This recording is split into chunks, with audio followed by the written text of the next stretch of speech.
going to do it a little differently than I usually do to start the session. I'm going to go back to the very end of the last session, about 30 seconds. Nem, as you fall in battle, the darkness closes around you.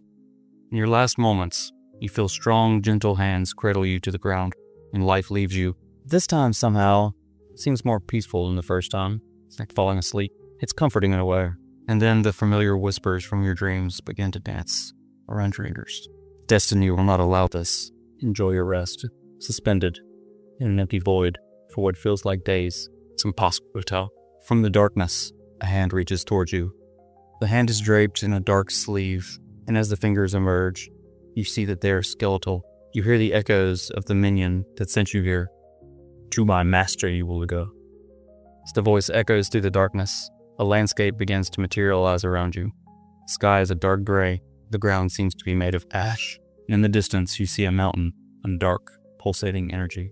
As you peer around, a golden light bursts forth from you. You hear Reed chanting. With a gasp, you open your eyes and smell the putrid swamp. An evil laughter of Death's minion tells you everything you need to know. You're alive again. It's time to go. As you all gather together and Death's minion closes in, you pull the void tome and open it, willing you all to another place, away from this impossible danger.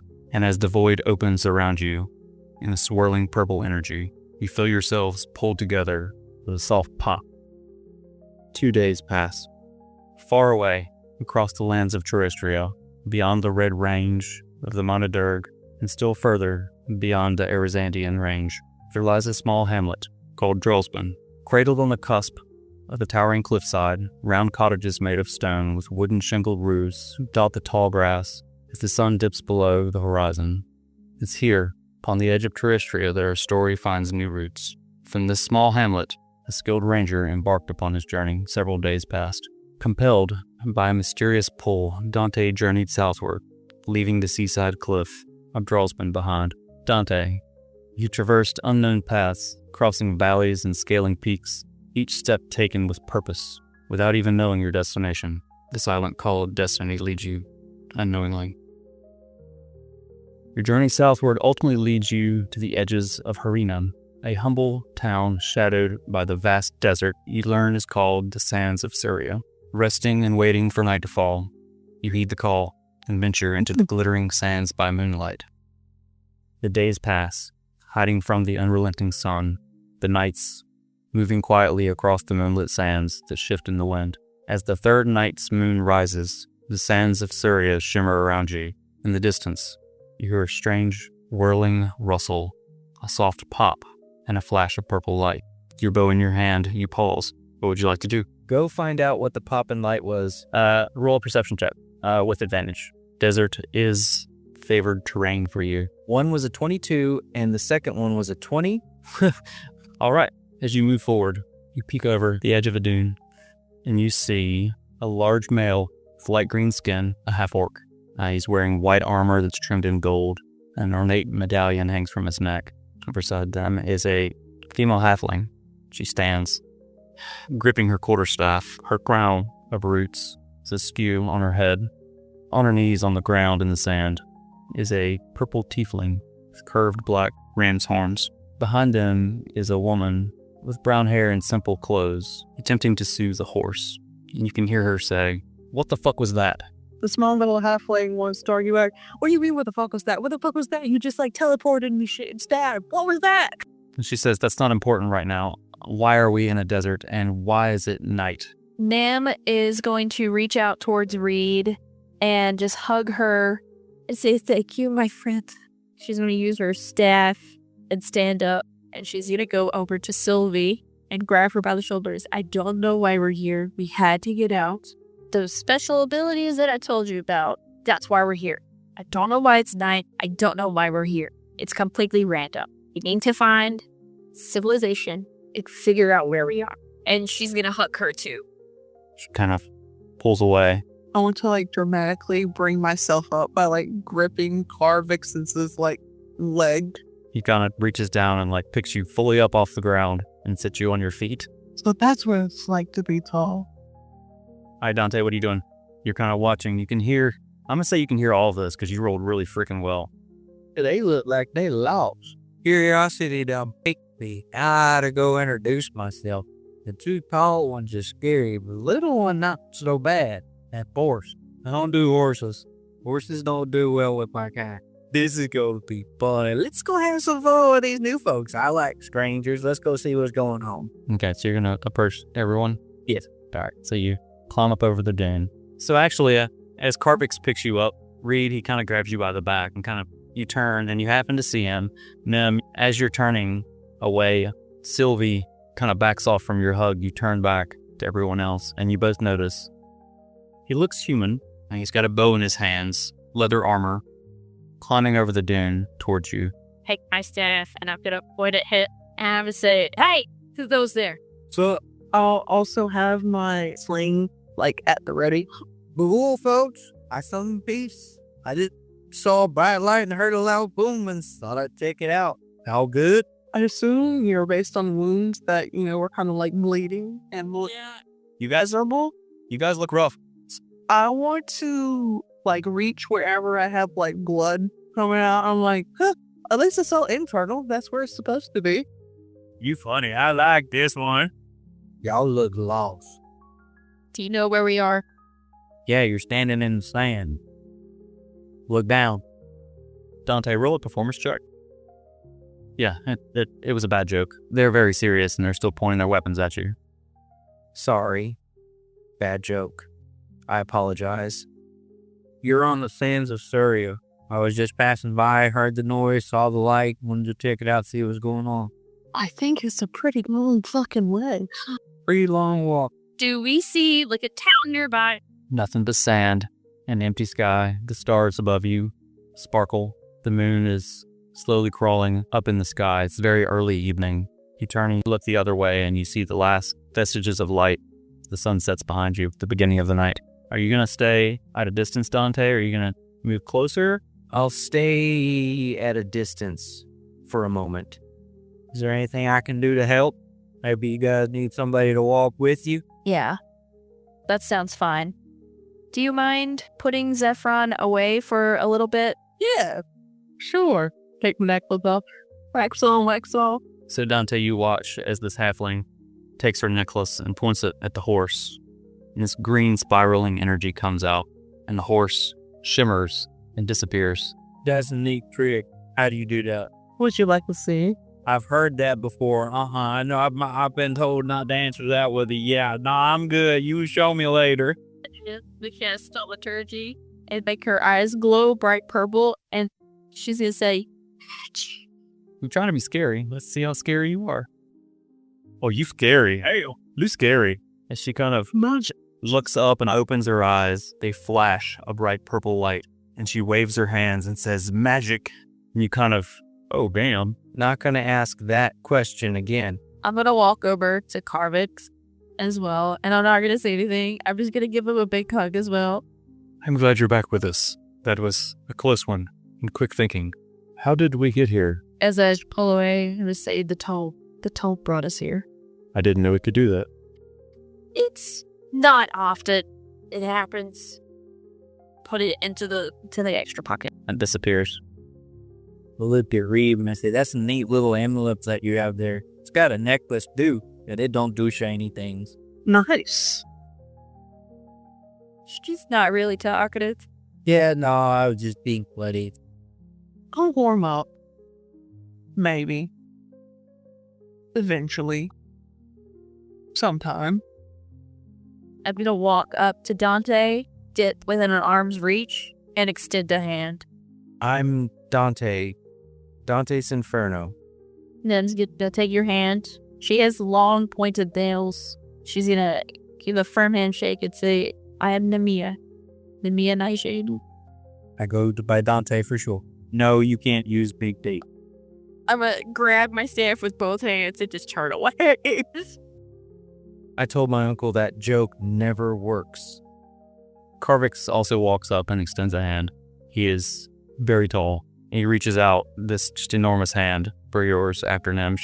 He shakes your hand and he says, it's very nice to meet you too. This looks like the middle of the desert. Why are you here? Good question. I was just walking and ended up here. Those things tend to happen if you walk a direction. Nah, he's probably like between 6 and 7 feet tall. Excuse you, I don't know about him. I'm gonna turn to Sylvie. I'm gonna be like, are you okay? Waves her hand. I'm fine, what are we gonna do? I guess we start huffing it.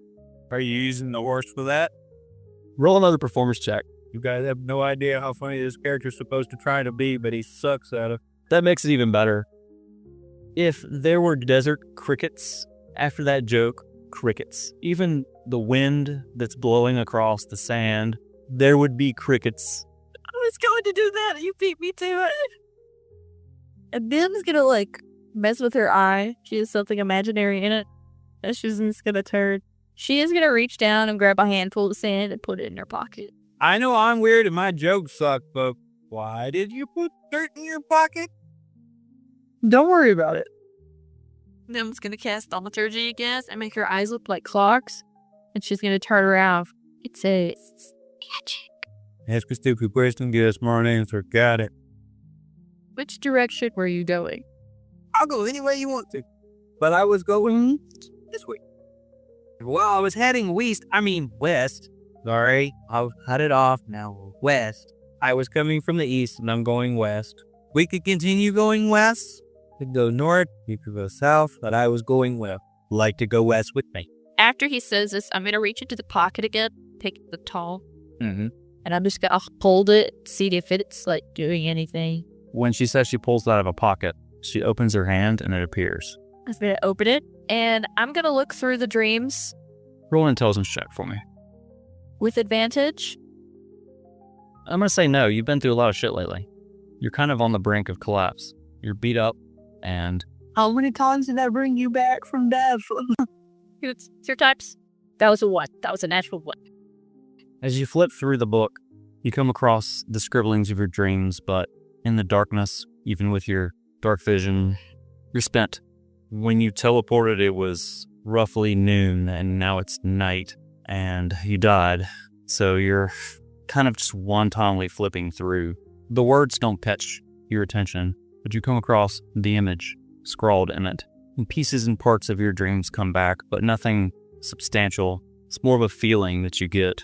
It brought you here for a reason. So I'm gonna put the tome back in my pocket, and then I'm gonna turn to Dante. Hey, lead the way. Are you guys all right if we actually take a rest here? The ground beneath all of you begins to shake and vibrate. I need everyone to make a dexterity saving throw. I can re-roll, thank God. Yeah, there's an 8. I'm dead. Yes, you got a 20. We got an 8. Nem, I got a 21. I need to roll for Karvix and 7. Karvix, Dante, and Nem, you make the save, and you take 4 bludgeoning damage. People that failed take 9 bludgeoning damage, and you are knocked prone. As beneath you, as the sand explodes upwards, Reed and Sylvie are prone. The rest of you manage to jump away at the last second, as out of the sands bursts this huge, undead, skeletal-looking scorpion. I need everyone to roll initiative.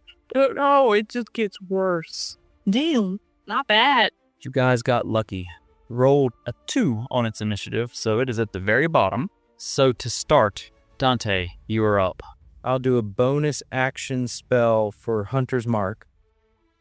As you reach out towards the creature, magic whirls around your hand, and you feel a connection with the creature as you mark it. I will use sharpshooter with my longbow. All right, roll an attack with your longbow. As you pull back, the creature is still thrashing as it bursts out of the sand, and the sand is still falling from where it exploded from beneath you. You pull your bow back and you release the arrow, and it just sticks in the sand next to it. You can still move, so you're good. That is your movement. Next up is Nem. What you got? I am going to run over to Reed and help her out of the sand. Okay, so you're going to sacrifice your action to put her on her feet. Okay. Yes. And then that was about 15 feet, and I'm going to take a few steps back and stand there with my staff. That's my turn. Next up is Karvix. who, after dodging out of the way, is going to look back at this creature. Oh, no, you don't. Okay, so Karvix, for this one, he's going to swing his holy warhammer at it, and that is a 27, which will hit. He brings the hammer down and crashes into one of the legs, and the leg cracks and falls off into the sand as he deals 22 points of damage. Then, bonus action, Karvix unleashes this golden energy across the sand, kind of skitters in a circle, and remains. Karvix is going to now try to step away. So you moved up 10, so 5, 10. Creature's going to lash out with its claw. That is 18, which does hit, dealing 12 points of bludgeoning damage to Karvix. And that's Karvix's turn. Next up is Reed. I would like to be monkey. Ooh, How many wild shapes you got? You only used one, right? I have one. You have one left? I have one left. So I want to raise the monkey. So this tiny little halfling, child height, and just screams in this fucking rage. And as she does, her body just swells, and she turns into a gigantic monkey. All right, so action, bonus action. You didn't do that lying in the sand. Yeah, I'm just gonna hold my face and just scream. Okay, so Reed, are you going to move at all? You're just going to scream? I'm just gonna scream. All right. Next up is Sylvie, who is going to step 5, 10, 15 after standing up and using half her movement because she was prone. She's going to move that far. She's running away like a little bitch. All right, next up is the creature, Surya Mara. So because Karvix fucking wailed on it, it's going to go after him 5, 10, because it's so fucking big. It's huge. So it's going to multi-attack, miss, reaches out with one claw. Karvix manages to duck to the side and it skims off of his armor. The other one comes back and catches his arm and squeezes, denting his armor in, dealing 12 points bludgeoning damage. As it's squeezing his arm, the tail lashes forward at him and just strikes the sand beside him. That's all it's got, and we're back to the top. Hop around 2, what you got? I will go ahead and move to my attack action and use my long bow again. So 12, and you called sharpshooter, right? So that's a 7. As you pull back, it's lashing forward at Karvix. The bow just whistles off as it lands in the sand in the distance. You still have a bonus action and movement. What would you like to do? I'm going to take a few steps back next to Nem here. I'm going to chill back here with you. Next up is Nem. What you got? Alright, so first thing I'm gonna do is I'm gonna take my staff, twirl it, point it at him. I'm gonna cast magic missile at first level, so it's only 3. I'll swirl it, kind of show it out just a little bit. I'm also very tired, and as I point it, it just forward, the darts shoot out of the end of the staff. As they shoot out, 3 of them, they come up in perfect formation. Your javelin. And strike it in the top. Boom, boom, boom, and it echoes across the sand, dealing 12 points of force damage to the Surya Mara. I'm gonna use 2 of my soul sharp points. Oh boy, Okay. okay. Do a quicken spell All right. to cast a firebolt at this guy and his hostage. All right, so the purple fire roils in your hand, flies. The night glows purple, slams into the creature in front of Karvix, dealing 9 points of fire damage. And then I'm gonna look at Dante and go, Finger guns. That's cold, bruh. Okay, let's see. It's your turn. Next up is Karvix. He's going to turn with his hammer again. Strike. Dirty 20. So it brings the hammer down. Glowing golden energy. Deals. It's a bonus action. He's going to stand his ground. Read. As a Kiyakaze 8, what you doing? I'm going to multi-attack. I want to send punch into it. And then I'm feeling hungry. And my attack is going for a grim. All right, roll both attacks and see what hits. Add your Halfling Rage modifier as well as your Kiyakaze 8 modifier. Just add them both. So that's a 20 plus 5, 6. It doesn't even matter. Okay, so that's for your fist or your bite. You said you wanted to punch first, right? Okay, so go ahead and roll for your bite as well. Let's see what that is, and we'll figure it out. 14 plus 6, 30 plus 5, 25. Okay, so they both hit. So as you run up, you punch this thing like directly in its butthole. If it had a butthole, because it's only bones. That's 12, 17, 18, 19, plus 11, 30 times 2, that's 60 damage with just a punch. You punch this thing where its butthole should be. With your big old monkey fits, just shockwave rolls across. So roll by damage, which will be your halfling rage, 3d6. 6 plus 6. Another d6. 16, 18, 29. And honestly, it doesn't matter. How do you want to do this? I want to tear this thing apart like layers. Not the head, because I want its teeth. So you're at its butt. You're at its butt. So its tail is in front of you, like right in front of your face, because you're a big old monkey now. Its tail's in front of you because you punched it right under his, like at the base of its tail, which I'm pretty sure it kind of broke it. It's somehow still connected, but its tail kind of falls over limp in the sand. And as you lunge at it with your monkey jaws and close in at the base of its spine, so as you're wriggling this thing and its tail is kind of flopping around, you're grabbing at its rib cage and you're pulling the pieces off. You're just beating your chest as you do it. And there's just a flurry of bones and mess as the head kind of falls to the ground, jaws open in front of Karvix. And he's like, oh, damn. Looking for more misadventures, mayhem, and magical mishaps? Catch us live most Fridays at 9 p.m. Eastern on Twitch and YouTube, where the dice are hot, the stakes are high, and someone's definitely making a terrible decision. Don't forget to visit solid10dnd.com for event updates, shiny merch, and all of our socials in one enchanted scroll. Bookmark it, tattoo it, write it on your hand. We won't judge. Until next Wednesday. Dante's been in the desert for 3 days. You guys just got here. Come on. You know, trust me. I got sand in places you don't want to know. I want to drop my wild shape, and as I do, I would like see this little final screen that's like a laugh as I'm calling out my sickle. I planned some notes for this because I knew you'd go for teeth. Dante, this is just kind of fucking wild to you. You've not seen a whole lot like this in your travels so far. But you see this gigantic monkey just tear it apart, laughing and roaring as it does it. And it's strange to hear a monkey this big laugh. And as it holds its fists up and it's laughing and it shrinks back down into this tiny, almost looks like a child, just still laughing with this freaky little rage. So for the next several seconds, even though you're a child size, your muscles are still bulging in a way and your eyes still look full of fucking rage. And as he says this, it starts to ebb. Nice teeth you got there. So as you move to harvest pieces from the Surya Mara, I'm going to say that right. Roll a nature check for me. See, a 21.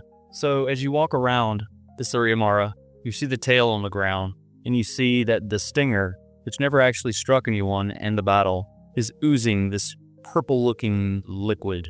It's very, very light purple. Roll a dexterity check on him. I'm going to layer these checks just because this is tricky. Take the bottle. You manage to scoop and fill a bottle full of Surya Mara poison, which is not poisonous, it's necrotic.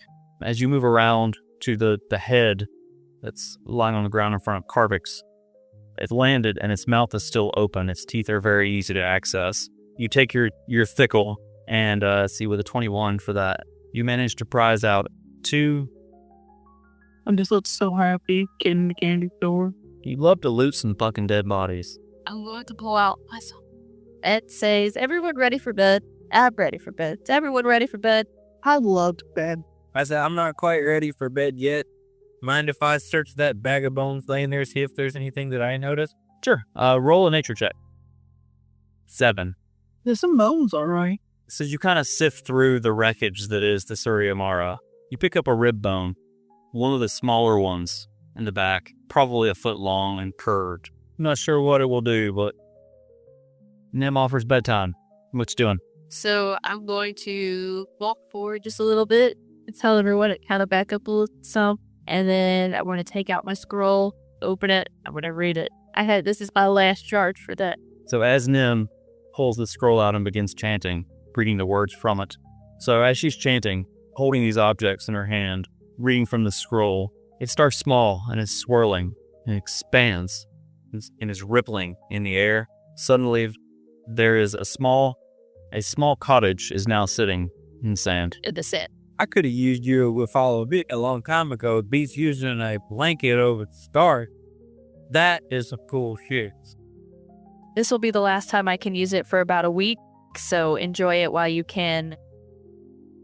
I'm gonna walk back over to where the horses are and see if there is any hay or anything. And I'm gonna grab some to keep in my pack for Zephyron. Dante, you just now notice as you walk towards this little cabin that the whole time Nemiea has had this little turtle just kind of chilling on her shoulder. It's just a little thing. He's just kind of been sitting there the whole time. Friend of yours? This is Leonardo. I reached out and grabbed his little turtle kit. How do you do? Since we had that nice little battle and everything together, I mean, do I sleep outside in the sand or am I? It's sudden. I'll go over to Sylvie and say, are you coming? She started walking slowly over as Karvix did. So Dante, as you walk in to this cottage, it furnished moderately. The floor is level, it's clean, it's dry, there's no sand until you walk in and it follows you. There are bunk beds around the room. They could sleep 8 people, one person to a bed kind of thing. There's a table, there's stools, there's a writing desk. It resembles just a cozy, rustic kind of dwelling. It's got a sturdy door with shuttered windows and small fireplace. In the back, there's a small door that exits to a stable, a small stable that can hold a few horses maybe. It'd be tight. They're good-tempered. Your travels, this is a welcome sight. So as Nim holds the door open, waiting on Sylvie, Karvix comes in, Reed comes in, and Dante, you find a bed high up in the corner, as far from the sand as you can get. You settle in. Karvix finds a bed. Everyone finds a bed. They're just fucking beat. Consciously, you've only been awake for 5 hours, but it feels like it's been days. And Nim, as you wait for Sylvie, she walks up slowly, also looking very tired. She says, thank you. That's all she says, and she walks past and she finds a bed. You prefer bed, even though Nim is really tired. She's gonna write in her notebook just a little bit. And as Dante lays his head down, as everybody is settling in, he whispers to himself, Uncle, you was here, you would have seen some shit today. You guys hear this? Do you say anything in response? Quizzical. There was an older man in the village that I grew up in that actually knew my real parents before they passed. He took me in and raised me as his own. It's a village very far north. You're not from Whitelaw, are you? God, no, I don't even know where that's at. But yeah, I learned to be a ranger from my uncle. He taught me everything I know with a bow. I know how the terrible shot. Still learning. That's where this necklace came from that I wear around that you see. It's actually something Miles gave me when I ventured out on my own. Was my mother, and it was left behind for me to when I was old enough that it could be bestowed upon me. But it's just a silver chain necklace, and then on it a little wolf engraved in it. It doesn't do anything for me. But yeah, after I got old enough, I ventured out. So you all kind of lay there for a minute. In silence, you listen to the wind pick up outside. You feel safe. You know that it's a safe place, regardless of the wind and the sand whipping around it. I'm going to crouch next to the bed and whisper to Reed and say, thank you for saving me today. I'm gonna, reach up. I'll always save you. Am I able to hear her saying that? Roll a perception check. Say with a 19, you can hear it. They're not trying to hide it, and it's just a quiet conversation. Not to be rude, but can I ask what you were doing before you ended up next to me? Fucking trenches. Instead of me in a skeleton's asshole, there was a skeleton in our assholes. I'm just gonna look down at my dirty hands covered in blood and be like, what do you think? I think you guys had a heavy battle, all jokes aside. If there's 2 rags, I want to get one, kind of wipe the blood and grime, and I want to take it and hand one to them, not get to bed. Where were you all at? We weren't far from Afiasari, actually, little bastard. We were on the outskirts of Murkmire. I guess we're going to be friends now. Because you guys just fought the bastard I spent my whole life trying to find. Karvix kind of turns over from where he's laying and he looks. You're looking for death. Your daddy's not dead, is he? 'Cause To answer your first question, Death is the one that took my mother and father. My mother, her name was Kyrie Rowe. She died in a cave with my father on an avenger. They thought it was an accident. It was no accident. My father did his research and went back and looked and had seen Death's shape in the shadows. My father's name was Murkmire, and he spent his entire life facing down, in which he chased him to the end of his days. Still never found it. That's why I was left alone. It's after my mother died, my dad left me in the village. So Nem, as he's telling this story, visions begin flashing in your mind of your time in death. The ashen plain, pulsing with evil, and the hand reaching toward you. You don't know why, but as he's speaking, these things flash through your mind.